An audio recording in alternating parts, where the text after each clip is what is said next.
राधे राधे, जय श्री कृष्णा। दोस्तों, स्वागत है आपका दर्पण ज्ञान गागर यूट्यूब चैनल में। यदि आपने अभी तक हमारे चैनल को सब्सक्राइब नहीं किया है तो आपसे हमारा निवेदन है कि हमारे चैनल को सब्सक्राइब अवश्य कर लें, क्योंकि आपका एक सब्सक्राइब हमारे लिए बहुत महत्वपूर्ण है। तो दोस्तों, आज का हमारा प्रसंग है मनुष्य सुखी कब और कैसे होता है। तो बने रहिए बिना स्किप किए हमारी वीडियो के अंत तक। दोस्तों, एक बार भगवान भोलेनाथ माता पार्वती के साथ कैलाश पर्वत पर बैठे थे। तभी मन में विचार आया कि आज हम वन विहार करेंगे।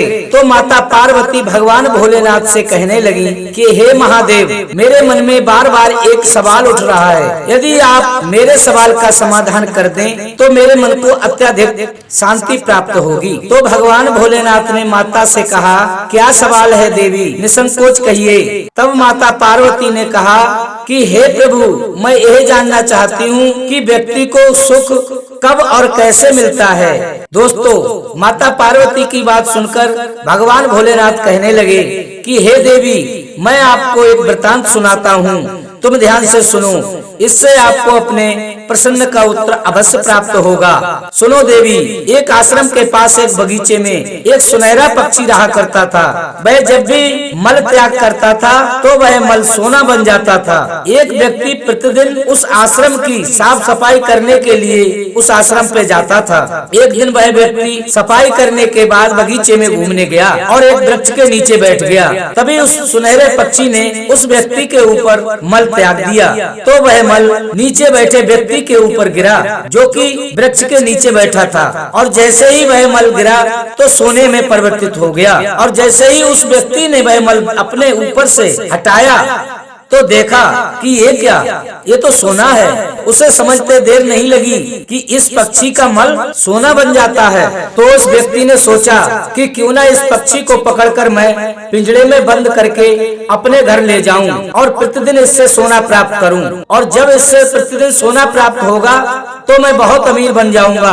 और हे पार्वती, उस व्यक्ति ने ये सब सोचकर उस सुनहरे पक्षी को पिंजरे में पकड़कर बंद कर लिया और अपने घर ले आया। और अब जैसे ही वह पक्षी मल त्याग करता तो वह सोना बन जाता। इस प्रकार कुछ ही समय में वह व्यक्ति दिन दूनी रात चौगुनी तरक्की करने लगा, अर्थात कुछ ही समय में बहुत पैसे वाला और बहुत बड़ा व्यक्ति बन गया। काफी समय तक ये सब चलता रहता है और उसके पास बहुत सा सोना इकट्ठा हो जाता है। एक दिन उस व्यक्ति के मन में विचार आता है कि अब मैं बहुत पैसे वाला हो गया हूँ, अपने राज्य के राजा से भी अधिक पैसे वाला, तो क्यों ना ये सब राजा को जाकर के बताऊं ताकि वह मुझे सम्मान देने लगे और राज दरबार में मेरी इज्जत बढ़ जाए। दोस्तों, यहाँ पर एक कहावत है कि नंगा को जूते मिल जाएं तो वह अपने पैर उठाकर कांटों पर ही रखता है। और उस व्यक्ति ने भी वही किया जो एक छोटी सोच रखने वाला व्यक्ति करता है। और उसने उस सुनहरे पक्षी का राज अपने राज्य के राजा को बता दिया।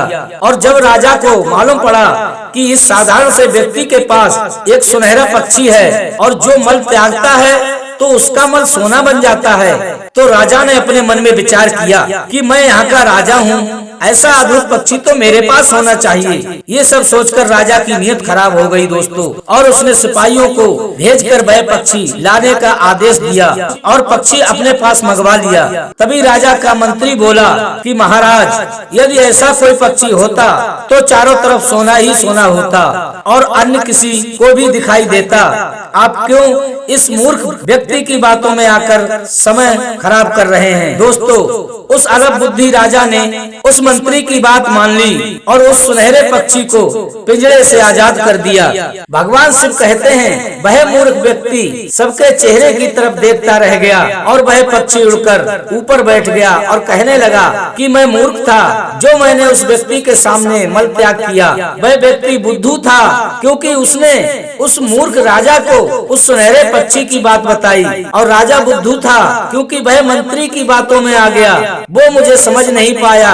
बंधुओं, भगवान शिव कहने लगे, इसलिए देवी पार्वती हमेशा मनुष्य को अपनी बुद्धि से काम लेना चाहिए। ये नहीं होना चाहिए कि जरा सा धन जमा हो गया और अहंकार में आकर अपने धन का अभिमान दिखाने लगे, उसका बखान करने लगे। मित्रों, जीवन के कुछ राज ऐसे होते हैं जो मनुष्य को हमेशा अपने तक ही सीमित रखना चाहिए, कभी किसी के साथ में शेयर नहीं करने चाहिए। मित्रों, इस प्रकार जब भगवान भोलेनाथ ने पार्वती माता से कहा कि कुछ राज व्यक्ति को स्वयं तक रखने चाहिए, तब माता पार्वती बोली, प्रभु वो कौन सी गूढ़ बातें हैं जो मनुष्य को किसी को नहीं बतानी चाहिए। तो प्रभु बोले, देवी, हो सकता है किसी भी मनुष्य की बातों को सुन करके किसी दूसरे व्यक्ति को बुरा लग जाए, किसी का दिल दुख जाए, या फिर ये भी हो सकता है वो मनुष्य स्वयं खुद उपहास का पात्र न बन जाए। ऐसे में अपनी गूढ़ बातों को छुपा कर रखने में ही लाभ होता है। अपने आर्थिक घाटे की बात कभी भी किसी को नहीं बतानी चाहिए, क्योंकि जो मनुष्य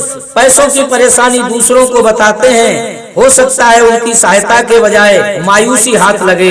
इतना ही नहीं, हो सकता है व्यक्ति आपकी परेशानी जान करके आपका उपहास उड़ाए और दूरी बनाने लगे। इसलिए इंसान को चाहिए वो कभी भी वो किसी के साथ में अपने आर्थिक घाटे मुनाफा के बारे में ना बताए, और अपने जीवन साथी से जुड़ी हुई बातों को भी हमेशा छुपा कर रखनी चाहिए। यदि पति पत्नी अपने जीवन साथी के साथ झगड़े या उनकी गलतियों को दूसरों को बताते हैं, तो लोग उनका उपहास उड़ाएंगे, और इतना ही नहीं, इस उपहास की वजह से व्यक्ति को आपस में मतभेद उत्पन्न हो जाते हैं और भविष्य खतरे में पड़ जाता है बंधु, और पति पत्नी के रिश्ते बिगड़ जाते हैं। और देवी, यदि इंसान का कहीं अपमान हो जाए तो उस अपमान की घटना को अपने आप तक ही सीमित रखना चाहिए, क्योंकि दूसरे लोगों को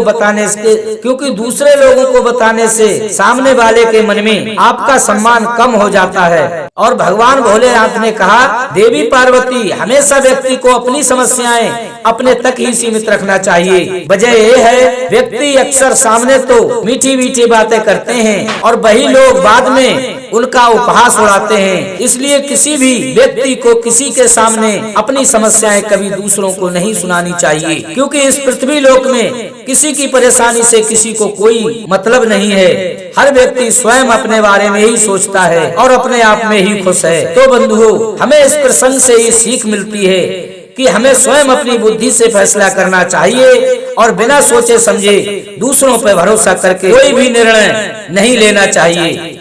और आश्रम पर सफाई करने वाले व्यक्ति से सीख मिलती है कि कुछ गुप्त बातें स्वयं तक ही सीमित रखनी चाहिए, क्योंकि सुनहरे पक्षी ने बिल्कुल ठीक ही कहा था कि मैं बुद्धिहीन था जो सफाई करने वाले व्यक्ति के ऊपर मैंने मल त्यागा और मेरा भेद वह जान गया, और वह मनुष्य बुद्धू था जो कि मेरा भेद जानने के बाद भी काफी धनवान हो सकता था, लेकिन उसने जाकर के उस राजा को सारी बात बता दी, और वो राजा अज्ञानी था जो उस मूर्ख मंत्री की बातों में आ गया। उसे अपने ऊपर एवं अपनी बुद्धि पर भरोसा ही नहीं था और मंत्री की बातों में आकर मुझे आजाद कर दिया।